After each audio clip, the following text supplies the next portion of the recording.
Leonardo da Vinci is one of the most extraordinary figures in the history of humankind, a man whose very name has become synonymous with genius, curiosity, and the limitless pursuit of knowledge.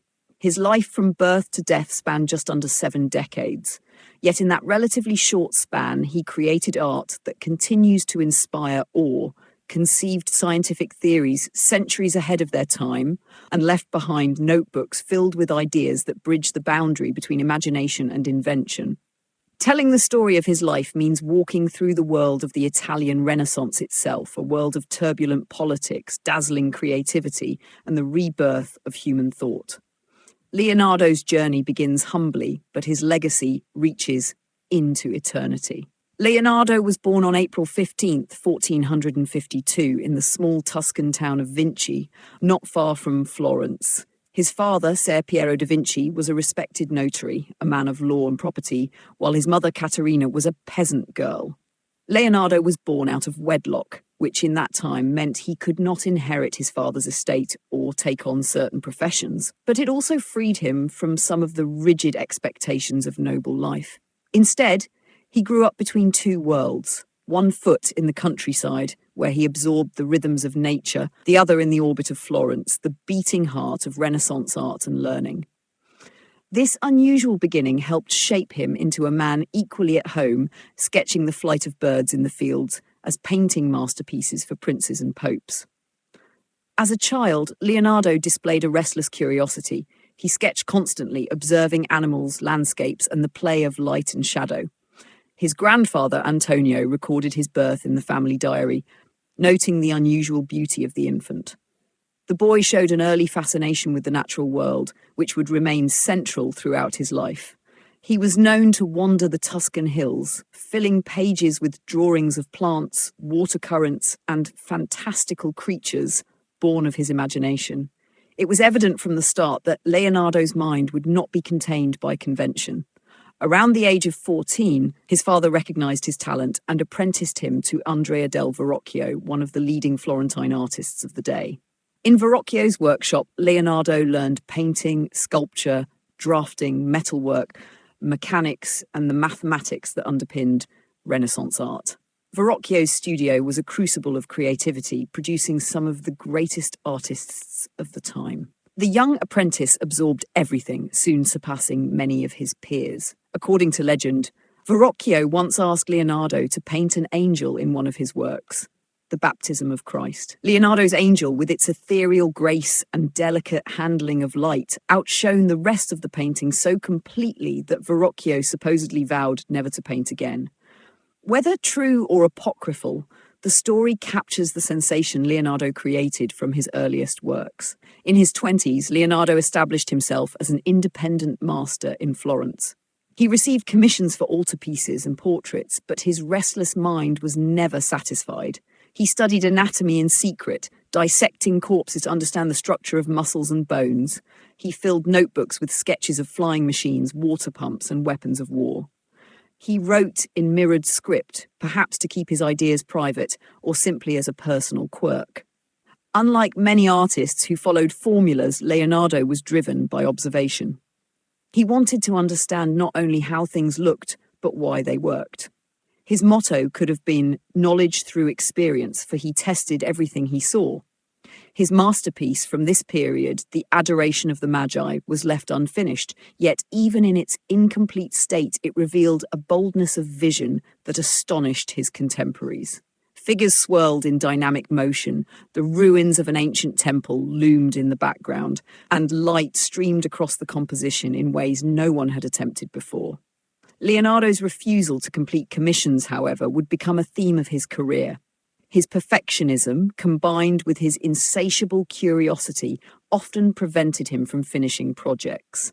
By the early 1480s, Leonardo's ambitions carried him to Milan, where he entered the service of Ludovico Sforza, the Duke of Milan. Leonardo presented himself not primarily as a painter, but as a military engineer, offering designs for bridges, fortifications, tanks, and weapons.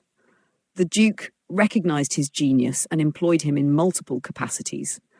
For nearly 2 decades, Leonardo flourished in Milan, creating some of his greatest works and exploring fields from hydraulics to theatre design. It was in Milan that he painted The Last Supper, perhaps his most famous work alongside the Mona Lisa. Commissioned for the refectory of the convent of Santa Maria delle Grazie, the fresco depicts the moment Jesus tells his disciples that one of them will betray him. Rather than arranging them stiffly, Leonardo gave each figure a unique reaction: shock, denial, anger, sorrow, creating a psychological drama that still feels alive today. Though painted with experimental materials that caused it to deteriorate rapidly, the work's power remains undiminished. The Last Supper is not only a religious image, but also a meditation on human emotion and betrayal. During these years, Leonardo also produced one of the most enduring icons of art, the Vitruvian Man. This drawing, based on the proportions described by the ancient architect Vitruvius, depicts a man with arms and legs outstretched inside both a circle and a square. It is not merely a study of proportion, but a symbol of Renaissance humanism, uniting art, science, and the belief that man is the measure of all things. The image perfectly encapsulates Leonardo's vision, the harmony between body, mathematics, and the universe. His notebooks from this period reveal extraordinary ideas. He sketched helicopters, submarines, and armored vehicles centuries before they could be built. He studied the flow of water, noting how it spiraled and eddied like hair in the wind. He investigated optics, understanding how light entered the eye. His dissections produced anatomical drawings so precise that they still astonish modern doctors. Yet most of these discoveries remained unpublished, hidden in his private journals. In some ways, Leonardo was too far ahead of his time. When French forces invaded Milan in 1499, Leonardo's patron Ludovico fell from power and the artist fled. For the next several years, Leonardo wandered from court to court, working in Venice, Florence, and later Rome. During this period, he began work on the Mona Lisa, the portrait of Lisa Gherardini, wife of a Florentine merchant. The painting, with its subtle sfumato technique, enigmatic smile, and atmospheric background, would eventually become the most famous artwork in the world. Leonardo carried it with him for years, refining it endlessly, never delivering it to the patron. To this day, scholars debate the identity of the sitter and the meaning of her smile, but what is certain is that the Mona Lisa represents the culmination of Leonardo's mastery of light, shadow, and psychological depth. In Florence, he also painted the Battle of Anghiari, a mural commissioned for the city hall. Though the work was never completed and later lost, his preparatory sketches show a ferocious struggle of men and horses, bodies contorted in violence. Even unfinished, it influenced artists such as Michelangelo and Raphael. His rivalry with Michelangelo was famous, as the younger artist mocked Leonardo's failures, while Leonardo criticized Michelangelo's harsh style. Yet the competition between them pushed Renaissance art to new heights. By the early 16th century, Leonardo's reputation as a genius was secure, but his life was increasingly unsettled. He spent years in Rome under the patronage of Pope Leo X, but there he found himself overshadowed by Michelangelo painting the Sistine Chapel ceiling and Raphael filling the papal chambers with frescoes. Leonardo's restless mind turned increasingly towards science and engineering, conducting dissections, designing irrigation systems, and studying flight. He became fascinated by the possibility of human flight, designing wings and gliders based on the motion of birds. Though he never succeeded in taking to the skies, his vision anticipated the future of aviation. In 1517, Leonardo accepted an invitation from King Francis I of France to live at the Château du Clos Lucé, near the royal court at Amboise. There, honoured as the king's first painter, engineer, and architect, he enjoyed comfort and respect in his final years. He brought with him the Mona Lisa and other works, which remained in France and eventually entered the Louvre collection. Though his health was failing, he continued to draw and theorize, dictating notes to his pupils and companions. On May 2nd, 1519, Leonardo da Vinci died in Amboise at the age of 67. According to tradition, King Francis himself cradled Leonardo's head as he passed, though historians debate the accuracy of this touching story. He was buried in the chapel of St. Florentin at Amboise, though the tomb was later destroyed during the French Revolution, leaving his final resting place uncertain. Leonardo's death marked the end of a singular life, but his influence never ceased. His paintings, though few in number, transformed art with their realism, subtlety, and psychological depth. His notebooks, filled with tens of thousands of sketches and writings, remain a treasure trove of ideas, revealing a mind that sought to understand every aspect of the natural world. From anatomy to engineering, from painting to philosophy, Leonardo exemplified the Renaissance ideal of the universal man. What makes his legacy so enduring is not simply his art or inventions, but the example of his insatiable curiosity. Leonardo da Vinci reminds us that genius is not confined to one discipline, but flourishes where imagination meets observation.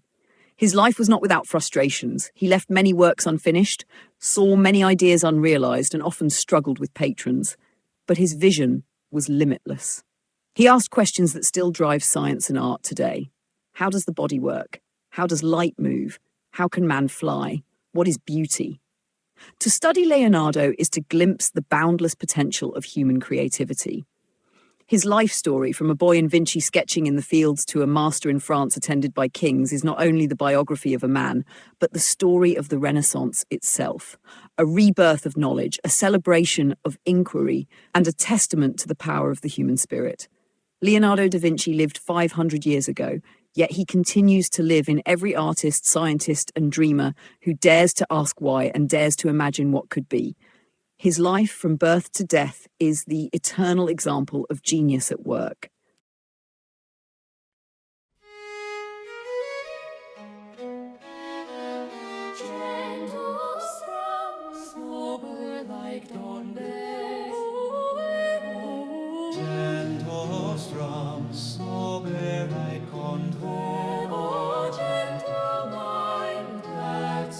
The sky with heaven's eyes, and that with grace the world refrain. Da Vinci shines eternal name, where rivers turn, where science flows, the secret heart of nature grows. With lute in hand, with brush in flight, he draws the day, he shapes the night.